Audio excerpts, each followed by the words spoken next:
오늘은 예수님이 지옥에 갔었다는 주장에 관해서 살펴보겠습니다. 몇 년 전 한국을 대표하는 유명한 목사님 중 한 분이 이단 시비에 걸린 적이 있었습니다. 천주교의 연옥설을 인정하는 듯한 설교 내용이 문제가 되었습니다. 연옥설은 죽은 사람의 영혼이 살아있을 때 지은 죄를 씻고 천국에 가기 위해 한동안 머무르는 장소를 의미하는 가톨릭 교리입니다. 문제가 된 베드로전서 3장 18절부터 22절까지의 내용을 읽어보겠습니다. 그리스도께서도 단번에 죄를 위하여 죽으사 의인으로서 불의한 자를 대신하셨으니 이는 우리를 하나님 앞으로 인도하려 하심이라. 육체로는 죽임을 당하시고 영으로는 살리심을 받으셨으니 그가 또한 영으로 가서 옥에 있는 영들에게 선포하시니라. 그들은 전에 노아의 날 방주를 준비할 동안 하나님이 오래 참고 기다리실 때에 복종하지 아니하던 자들이라. 방주에서 물로 말미암아 구원을 얻은 자가 몇 명뿐이니 겨우 8명이라. 물은 예수 그리스도께서 부활하심으로 말미암아 이제 너희를 구원하는 편이 곧 세례라. 이는 육체의 더러운 것을 제하여 버림이 아니요 하나님을 향한 선한 양심의 간군이라. 그는 하늘에 오르사 하나님 우편에 계시니 천사들과 권세들과 능력들이 그에게 복종하느니라. 이 말씀은 사도 베드로가 창세기 6장과 9장의 말씀을 토대로 예수님이 십자가에서 죽으신 후의 상황을 기록한 것으로 볼 수 있습니다. 따라서 창세기에 기록된 홍수 전후의 노아와 그의 가족들에 관해서 먼저 살펴봐야 합니다. 홍수 전에 하나님께서는 노아 한 사람과만 이야기하시는 것을 확인할 수 있습니다. 노아의 아들들은 아직 하나님께 은혜를 받기 전입니다. 하나님이 노아에게 이르시되 모든 혈육 있는 자의 포악함이 땅에 가득함으로 그 끝날이 내 앞에 이르렀으니 내가 그들을 땅과 함께 멸하리라. 그러나 노아는 내가 내 언약을 세우리니 너는 내 아들들과 내 아내와 내 며느리들과 함께 그 방주로 들어가고 노아가 여호와께서 자기에게 명하신 대로 다 준행하였더라. 위의 말씀에서 하나님의 말씀을 받고 말씀을 따라 준비했던 사람은 노아 가족 8명이 아니라 노아 1명뿐이었습니다. 그러나 홍수가 끝난 후에는 노아와 노아의 아들들 모두에게 말씀하셨습니다. 하나님이 노아와 그 아들들에게 복을 주시며 그들에게 이르시되 생육하고 번성하여 땅에 충만하라. 하나님이 노아와 그와 함께한 아들들에게 말씀하여 이르시되 홍수 후에는 하나님께서 노아뿐 아니라 노아의 아들들에게까지 직접 말씀하셨습니다. 이것으로 홍수를 통해 노아의 아들들이 변화된 것을 알 수 있습니다. 따라서 홍수 전에 의의를 전파했던 사람은 노아 1명뿐이었다고 볼 수 있습니다. 베드로후서 2장 5절을 보겠습니다. 옛 세상을 용서하지 아니하시고 오직 의의를 전파하는 노아와 그 7 식구를 보존하시고 경건하지 아니한 자들의 세상에 홍수를 내리셨으며, 그렇기 때문에 베드로후서 2장 5절에서 오직 의의를 전파하는 노아와 그 7 식구는 따로 떼어서 봐야 합니다. 하나님의 은혜로 의롭게 된 노아를 통해 그의 가족이 홍수로부터 건져냄을 받았다고 볼 수 있습니다. 창세기 6장 8절부터 9절에서 노아만 하나님께 은혜를 입은 의인이며 완전한 자라고 기록했기 때문입니다. 그러나 노아는 여호와께 은혜를 입었더라. 이것이 노아의 족본이라. 노아는 의인이요 당대의 완전한 자라. 그는 하나님과 동행하였으며. 이에 오늘 읽은 본문의 베드로전서 3장 18절부터 살펴보겠습니다. 그리스도께서도 단번에 죄를 위하여 죽으사 의인으로서 불의한 자를 대신하셨으니 이는 우리를 하나님 앞으로 인도하려 하심이라. 육체로는 죽임을 당하시고 영으로는 살리심을 받으셨으니 예수 그리스도께서 불의했던 우리를 대신해서 죽으심으로 의롭게 된 성도들이 하나님 앞으로 나아갈 수 있게 되었습니다. 육체로는 죽임을 당하시고 영으로는 살리심을 받으셨으니 예수님께서는 십자가에서 분명히 영과 육체가 분리되는 죽음을 맞으셨습니다. 성경은 예수님을 믿고 죽은 사람들이 가는 곳을 여러 가지 다른 용어로 표현하고 있습니다. 천국, 하나님의 나라, 하늘나라, 낙원, 제단 아래 등이 있습니다. 육체는 무덤에 장사되었지만 영은 살아서 십자가에 함께 달린 강도에게 말씀하신 것처럼 낙원에 가셨습니다. 예수께서 이르시되 내가 진실로 네게 이르노니 오늘 네가 나와 함께 낙원에 있으리라 하시니라. 예수님께서는 분명히 나와 함께 낙원에 있으리라고 말씀하셨습니다. 낙원 이외에 다른 곳에 간다는 말씀은 없습니다. 요한계시록 6장 9절에서 믿는 자들이 죽으면 가는 곳을 제단 아래로 기록하고 있습니다. 다섯째 인을 떼실 때에 내가 보니 하나님의 말씀과 그들이 가진 증거로 말미암아 죽임을 당한 영혼들이 제단 아래에 있어 위의 구절을 통해 예수님께서 말씀하신 낙원을 제단 아래로 볼 수 있습니다. 그리스도께서도 영혼과 육체가 분리되는 죽음 이후 모든 성도들이 죽어서 가는 곳인 하나님의 제단 아래에 가셨을 것입니다. 예수님께서는 부활하신 직후 막달라 마리아에게 내가 아직 아버지께로 올라가지 않았다고 말씀하셨습니다. 요한복음 20장 17절입니다. 예수께서 이르시되 나를 붙들지 말라. 내가 아직 아버지께로 올라가지 아니하였노라. 너는 내 형제들에게 가서 이르되 내가 내 아버지 곧 너희 아버지 내 하나님 곧 너희 하나님께로 올라간다 하라 하시니, 이 말씀은 십자가에서 죽으신 후 3일 동안은 예수님의 영혼이 아직 하나님을 만나지 않았다는 이야기가 됩니다. 십자가에서 죽으신 후 예수님의 영혼은 하나님의 제단 아래에 있는 영혼들을 만나 곧 있을 자신의 부활과 구원에 관한 일을 선포하신 것으로 볼 수 있습니다. 사람이 죽으면 육체가 없기 때문에 의식은 있지만 잠을 자는 것과 같이 됩니다. 그래서 스데반이 돌에 맞아 죽은 후 잔다고 기록한 것입니다. 무릎을 꿇고 크게 불러 이르되 주여 이 죄를 그들에게 돌리지 마옵소서. 이 말을 하고 자니라. 분명한 것은 사람이 죽으면 천국 아니면 지옥에 가게 됩니다. 연옥과 같은 중간 단계는 없습니다. 여기서 믿는 자가 가게 될 천국, 다른 말로 낙원을 제단 아래로 볼 수 있습니다. 성경은 인간이 영혼과 육체가 함께 있을 때를 살아있다고 하고 영혼과 육체가 분리된 상태를 죽은 것으로 표현합니다. 성경은 죽어있는 성도들의 영혼이 첫째 부활을 통해 부활의 육체를 얻게 될 때 살아나 왕노릇하며 심판하는 권세를 받는다고 기록하고 있습니다. 요한계시록 20장 4절부터 5절입니다. 또 내가 보좌들을 보니 거기에 앉은 자들이 있어 심판하는 권세를 받았더라.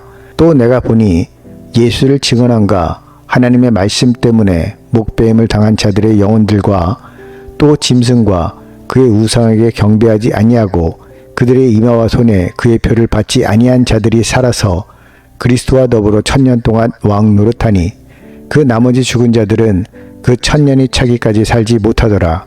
이는 첫째 부활이라. 만일 성도로 죽은 사람들이 영화나 만화에서 보는 것처럼 천국과 우주 공간을 마음대로 돌아다니며 지상에서 살고 있는 사람들을 볼 수 있고 마음껏 활동할 수 있다면 부활이 큰 의미가 없게 됩니다. 인간은 영혼과 육체가 함께 있을 때 살아있는 존재가 되는 것입니다. 그래서 성도에게 있어서 육체의 부활인 첫째 부활이 중요합니다. 첫째 부활을 통해서 성도의 영혼과 부활의 몸이 결합되어 살아서 활동할 수 있는 존재가 되기 때문입니다. 이제 다시 베드로전서 3장 19절의 말씀을 보겠습니다. 그가 또한 영으로 가서 옥에 있는 영들에게 선포하시니라. 여기서 옥은 헬라어로 쉴라케이며 여러 가지 뜻이 있습니다. 쉴라케는 감옥을 의미하기도 하고 보호 아래에 있는 상징적인 장소나 모이는 곳을 나타내는 단어이기도 합니다. 죽은 성도의 영혼이 잠을 자는 상태로 모여있는 곳이 하나님의 제단 아래이고 아직 부활하지 못했기 때문에 살아있지 못한 상황에서 제한된 장소를 의미하는 옥으로 표현했을 수 있습니다. 또한 선포하다의 헬라어 케리쇼는 복음을 선포하다는 뜻도 있는 단어입니다. 예수 그리스도의 승리와 부활, 예수 그리스도의 지혜인과 성도들의 첫째 부활이 바로 그곳에서 선포되었을 것입니다.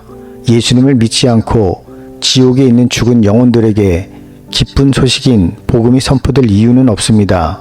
예수 그리스도의 죽으심, 부활, 재림의 복음은 오랫동안 간절히 기다려왔던 죽어있는 믿는 영혼들에게 선포되어야 하기 때문입니다. 그래서 쉬운 성경과 공동 성경에는 옥을 갇혀있는 곳으로 표현하고 있습니다.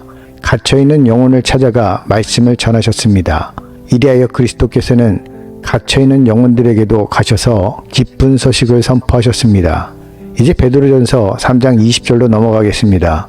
그들은 전에 노아의 날 방주를 준비할 동안 하나님이 오래 참고 기다리실 때에 복종하지 아니하던 자들이라. 방주에서 물로 말미암아 구원을 얻은 자가 몇 명뿐이니 겨우 8명이라. 여기서 우리가 눈여겨봐야 할 구절이 있습니다. 바로 하나님이 오래 참고 기다리실 때입니다.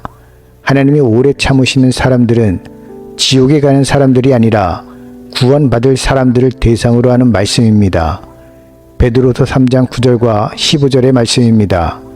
주의 약속은 어떤 이들이 더디다고 생각한 것 같이 더딘 것이 아니라 오직 주께서는 너희를 다하여 오래 참으사 아무도 멸망하지 아니하고 다 회개하기에 이르기를 원하시느니라. 또 우리 주의 오래 참으심이 구원이 될 줄로 여기라. 우리가 사랑하는 형제 바울도 그 받은 지혜대로 너희에게 이같이 썼고, 그렇다면 복종하지 아니하던 자들은 방주에서 물로 말미암아 구원을 얻은 자가 몇 명이 되고, 그들은 노아의 아들들과 며느리들을 의미하게 됩니다. 옥에는 노아의 홍수 때 구원받았던 8명만 있는 것이 아닙니다.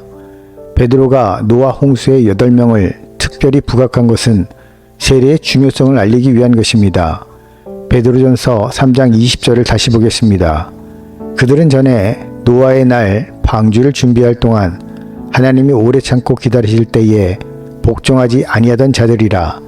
방주에서 물로 말미암아 구원을 얻은 자가 몇 명뿐이니 겨우 8명이라. 여기서 그들은 노아의 자녀들로서 제단 아래 옥에 있는 영들이고, 이들도 다른 불신자들과 마찬가지로 홍수 전에는 하나님께 복종하지 않았던 사람들이었다는 것입니다.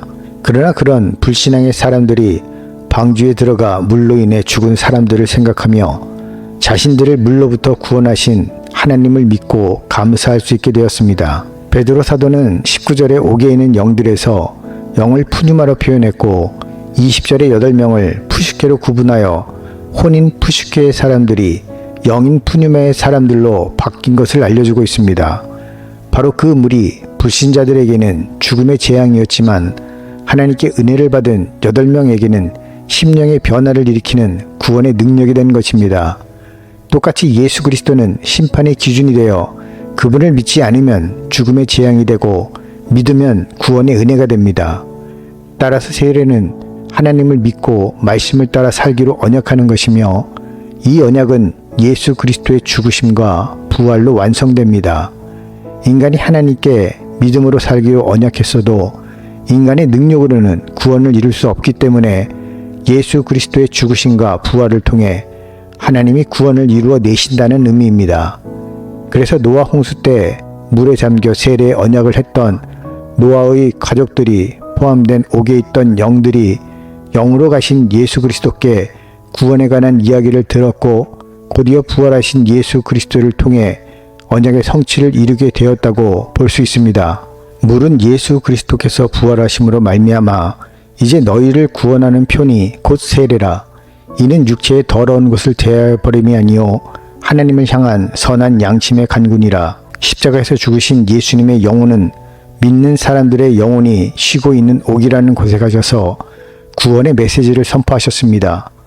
결코 연옥이나 지옥에 가셔서 구원과 상관없는 불신자들의 영혼들에게 전파하신 것이 아닙니다. 한번 죽는 것은 사람에게 정해진 것이요 그 후에는 심판이 있으리니, 인간이 예수님을 믿고 구원받거나 받지 못하는 것은 이 땅에서 육체가 살아있는 동안에 결정되는 일입니다. 홍수 때 노아의 아들들이나 초대교회 사마리아 성도들이나 오늘날 교회를 다니는 사람들도 마찬가지입니다. 교회에는 예수님을 믿지만 아직 성령을 받지 못한 사람들이 많이 있습니다.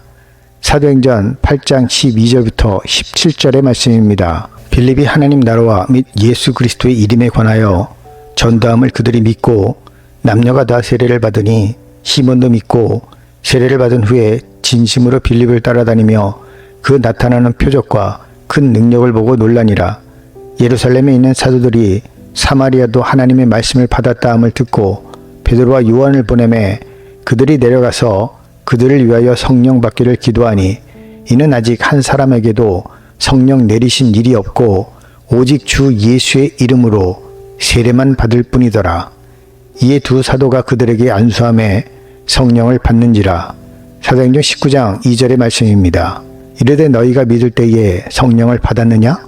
이르되 아니라 우리는 성령이 계심도 듣지 못하였노라. 예수님께서는 반드시 성령으로 거듭나야지만 하늘나라에 들어갈 수 있다고 말씀하셨습니다. 요한복음 3장 5절입니다.